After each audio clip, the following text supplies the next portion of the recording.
everyone, Kat here. And can't believe I'm saying this, but this is my first video after reaching 1,000 subs.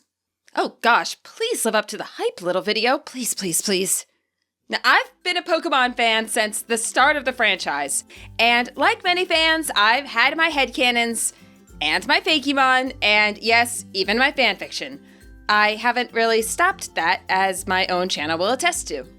There's a lot of things from the current canon that just plain didn't exist back in the Gen 1 days, and a couple of my fan predictions weren't too shabby. So to celebrate this YouTube milestone, I shall embarrass myself by digging them out. Let's get a look here. I had 4 different Fakemon that I used in my stories and just generally doodled a lot. My first one was a new Eeveelution. I was obsessed with psychic types and thought it was an awful shame that Eevee could only evolve into a water, fire, or electric type. I made my Eeveelution purple after the psychic symbol in the card game, and I borrowed a lot of details from Kadabra, including the spoon and the star on its head. How it was supposed to say its name with a spoon perpetually in its mouth is beyond me. Now, for the name, this was my second year of Spanish, and I was really enthusiastic about it, so I stuck random Spanish words everywhere. In fact, my very first Pokemon, a Charmander, was named Fuego, fire, and I named my Eeveelution using the word Estrella, star. Yep, budding polyglot right here. I also thought that any future grass-type Eevee would 100% be named Florian, and I still feel cheated that it wasn't. The fun thing was, thanks to my Spanish vocabulary obsession, Estrellion ended up matching the first 2 letters of Espeon. And the design, aside from the fluffy tail and the unnecessary spoon, wasn't too far off either. I'm still proud of this one. Now, another thing I really wanted to exist back in Gen 1 were different type versions of my favorite Pokemon. This was my second Fakemon, Inferna, which by modern Pokemon standards probably would have just been called regional form Abra. I gave her a fiery tail like Charmander, gracias por la idea, Fuego, and I drew her with her eyes open. Now, don't get me wrong, I think Alolan Marowak looks awesome, but I feel like we could have had Alolan Abra too, you know? Or at least add Abra to the game where Terra types exist, come on! My third Fakemon was basically another regional type Pokemon, and while I don't have any fan art of it that I managed to find, I can just show you what it looks like. It was this. Just Ghost Pikachu. I thought a Ghost type Pikachu would be cool.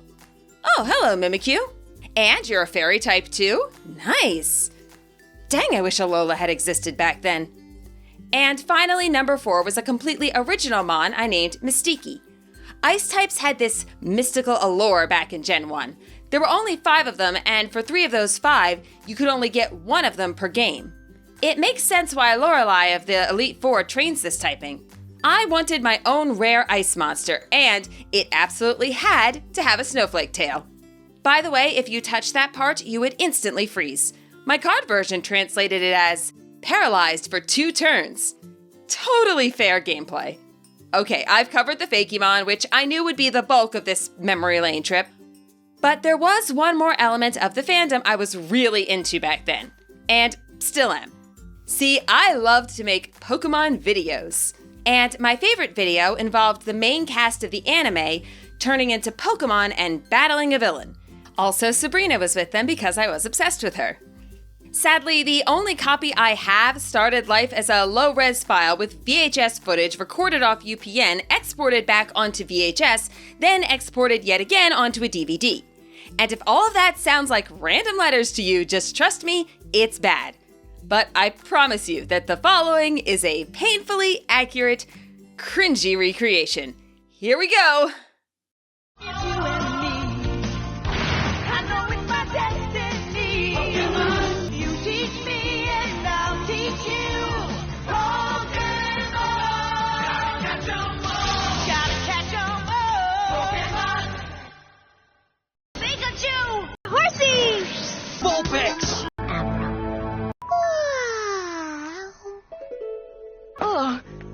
Taking a nap, huh? Okay, snooze you lose.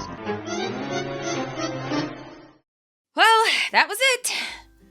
Still any viewers here? Really? Huh. I'm impressed. So obviously Pokemon Mystery Dungeon didn't exist back then, but it would have been my dream game if it did. I'm playing through Mystery Dungeon DX now for a review video, and it's been a blast so far. I'm out of fandom relics, but there will be a celebratory animation by Stick Studios featuring a very catchy little song by Mad Hat, and that'll go up on my shorts feed as soon as it's ready. If you're part of my current 1-point-something-K, thank you so much for the support. If you're not, hey, perfect time to jump on the bandwagon so I can embarrass myself 5 times worse at the 5K mark.